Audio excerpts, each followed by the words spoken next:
Yo, what is up guys? It's Pedro here, and today I will be bringing guys another Washington Commanders 2022 mock draft, and this one is right after the Senior Bowl, so make sure you guys stay tuned for all the picks that I will make in this video. And if you guys are new, make sure to subscribe for Washington and NFL content. Hit that like button and turn on those notifications. I'm so close to 7,000 subscribers, so please help me get there. And also go ahead and follow my Twitter. I'm trying to get to 1,000 followers on there.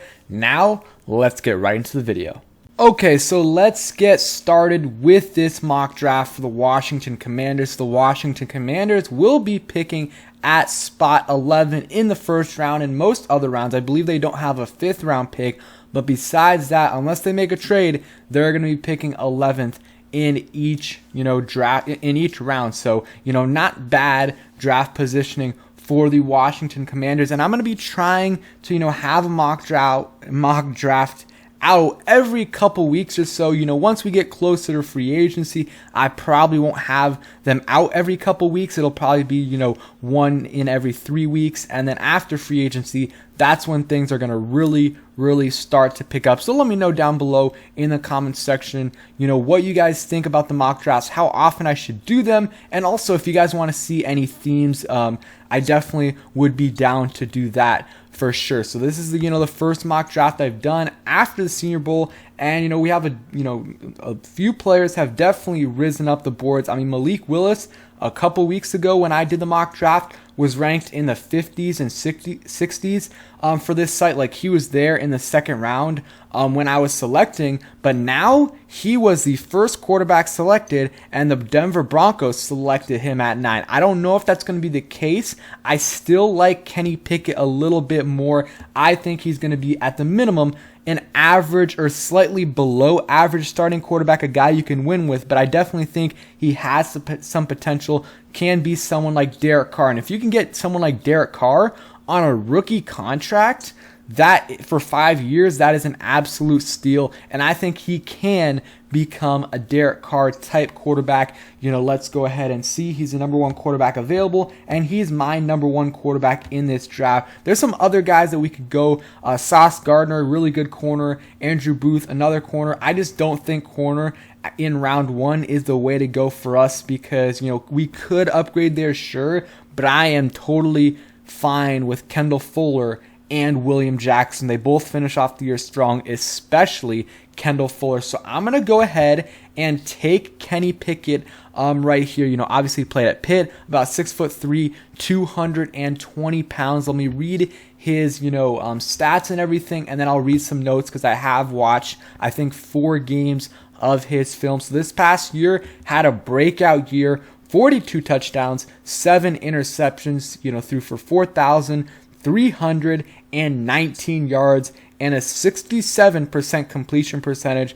By far the best year of his career. He started started 3 seasons before that and played in 2017 as well, and kind of improved every year. I mean, didn't really improve that much from 2019 to 2020, but this was definitely a breakout year, and I guess that's one of his cons. He's only had 1 really good year, and it was his 5th year. I mean, but there's been other quarterbacks like that, in the recent past, like Mac Jones, who only had really 1 good year at Alabama and had a pretty good rookie year for the Patriots. And then you look at Joe Burrow, similar stats to Kenny Pickett in his first few years, and then had one of the best seasons for a quarterback in college football history. But some of the notes I had on Kenny Pickett, I watched a Clemson game, UNC game, UVA game, and I forgot the other one.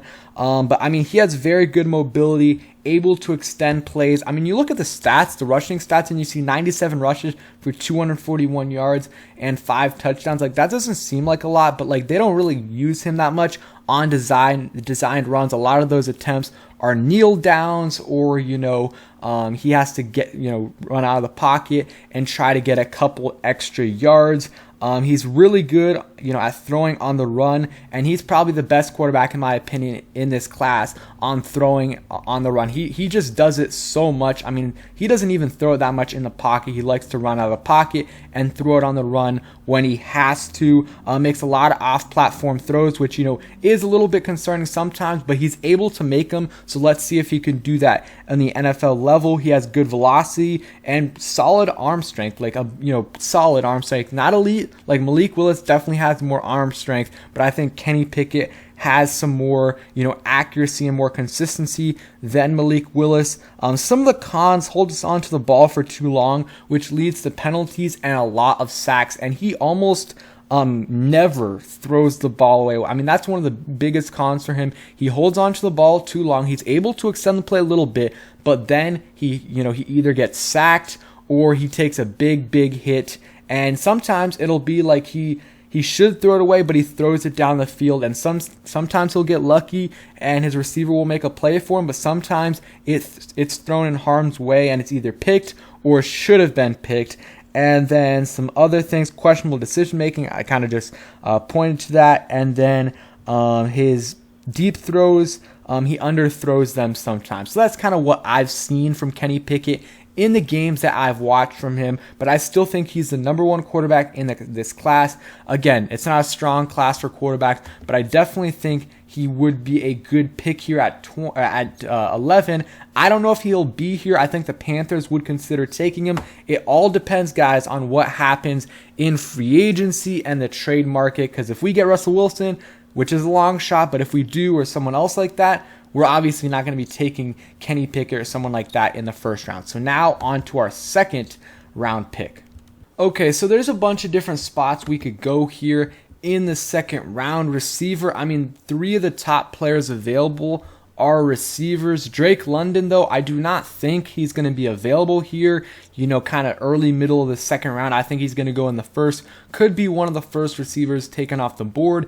I really like David Bell, but I kind of want to switch things up because I have taken him, I believe, in 2 other drafts, so I don't want to take him. Linebacker definitely could be an option. There's a guy I like that I hope we can get in the third round, but again, he's a guy I've picked, so we might switch it up. But a guy that I have not picked is Jahan Dotson from Penn State. I'm not going to lie to you, I have not watched film on him, only highlights, but whenever you see him catch a pass, he is wide open, like 5+ yards of separation, a huge deep threat, vertical threat, 5'11", about 180 pounds. I'll read the stats and then I'll go through kind of the scouting report on him right here. So this past season, 91 catches, 1,182 yards, averaged 13 yards per catch, 12 touchdowns, and had a rushing touchdown as well, and 18 rushing yards. In 2020, you see his yards per catch went down a little bit. Maybe it's because they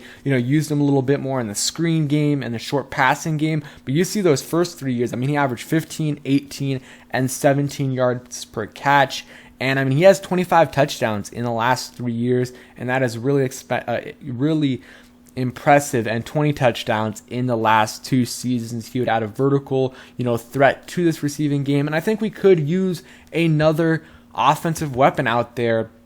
Regardless of who the quarterback is, I do think we need another weapon out there because I like Curtis Samuel and I like De'Ami Brown, and I think Curtis Samuel will be back to what he was, and I think that De'Ami Brown has some promise, but I don't know that for sure. I don't know that those 2 guys are going to be good to go, and I cannot have another season where it's Terry out there and a bunch of nobodies besides maybe Cam Sims. We can't have that happen. We have guys like AGG, Dontrell Inman, Robert Foster, guys like that playing. We cannot have this happen. Not sure if Jahan Dotson is going to be here when we pick, but if he is, I would 100% take him. Now on to our third round pick. So this is definitely a tough one right here. I kind of want to keep it Senior Bowl, related, so I'm going to try to pick a Senior Bowl player. Dylan Parham out of Memphis. Not sure if he went to the Senior Bowl, but that's a position we could go for. In the 3rd or 4th round, interior offensive line would not be a bad idea. It's going to depend on what we do in free agency, but I don't think we're going to bring back Brandon Sheriff, and if we don't get a significant veteran, then it would be, I'm fine starting Wes Schweitzer, but at the same time, it would be good to have some depth there. Some other positions of need, definitely linebacker, and I wanted to take Quay Walker just to switch it up a little bit, but he didn't go to the Senior Bowl. And Chad Muma, I've been preaching about him for a long time, and I said I wanted to switch it up. That's why I was going to take Quay Walker, but Chad Muma went to the Senior Bowl, and he, in my opinion, would be a perfect linebacker for the Washington football team if they don't go ahead and get one in free agency. I watched a couple of games of his yesterday, and I think he would be a great player for the Washington football team. About 6'3", 242 pounds, and he did play at the Senior Bowl. Got to watch him a little bit. Got to watch him hawk down Malik Willis on a super long run. Chad Muma came in flying there and was able to get him 140 tackles this past season, 85 solo tackles, 1.5 sacks, 3 interceptions, and 2 touchdowns. Some things that, I noticed when watching him. He is great in, short to intermediate coverage, especially short in the short passing game. I mean, he is great at covering running backs in the flat, receivers as well, on these screen passes. He's great at sniffing out screens as well. I mean, he's a guy you definitely want in coverage. Not necessarily deep, especially inside. You don't want him lining up against a receiver, but not a lot of, linebackers can do that. Against the run, he's solid. I mean, he's not great. He needs to work on his block shedding a little bit, but overall, he's okay to solid in the run game, and he can get to the passer a little bit too. I mean, you watch his film, and he constantly, when he does, rush the quarterback, he gets some pressures in there, and he got 3 sacks this past season, 1.5 sacks this past season, and 3 sacks the year before. So he can definitely do it, and I think it would be a really good fit with the Washington football team. It's a position of need, and yeah, I think it's really good value here. He is a player I think will rise up the draft boards and might be taken in the second, early third round. Okay, so we are on our final pick of the mock draft for the Washington Commanders right here. And, I talked about offensive line in the last pick. I was debating going for interior offensive line there, and I think I'm going to go ahead and do it over here.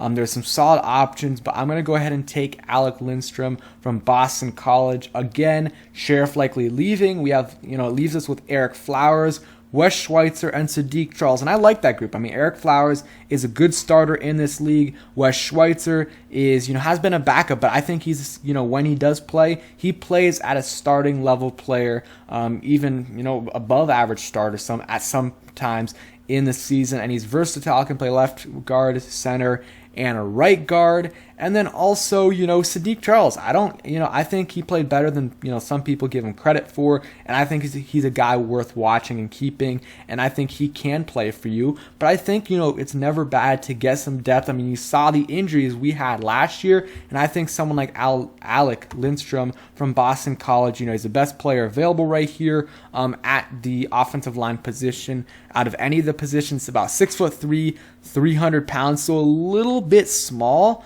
But, he's going to be able to gain some weight going into the NFL. You guys can see some of his, some of the draft profile stuff on him right here. Scheme fit, zone run scheme, developmental center. So he can play center. Depends, and we don't know who our backup center is going to be this season. I mean, we have Chase Roulier, who hopefully will be back, but we don't know about that, if he's going to be ready for the start of the season. I assume so, but we don't know for sure. And then Tyler Larson is a free agent, and Keith Ismail kind of struggled down the stretch. So adding a center who, all these centers, a lot of them can play guard as well. I think it would be a really, really good pick for the Washington football team. And yeah, you guys can read some of this stuff right here. And yeah, that's going to go ahead and do it for today's draft. I think I did a pretty solid job. I think I wish I could have gone, interior offensive line maybe a little bit earlier, but we got Kenny Pickett, who's really, really good value, then Jahan Dotson, and then Chad Muma, who I love, and now we just got a guard. So that is going to do it for today's video. You guys can see right here, and let me know any, themed drafts you guys want to see me do. Thanks for watching, and peace.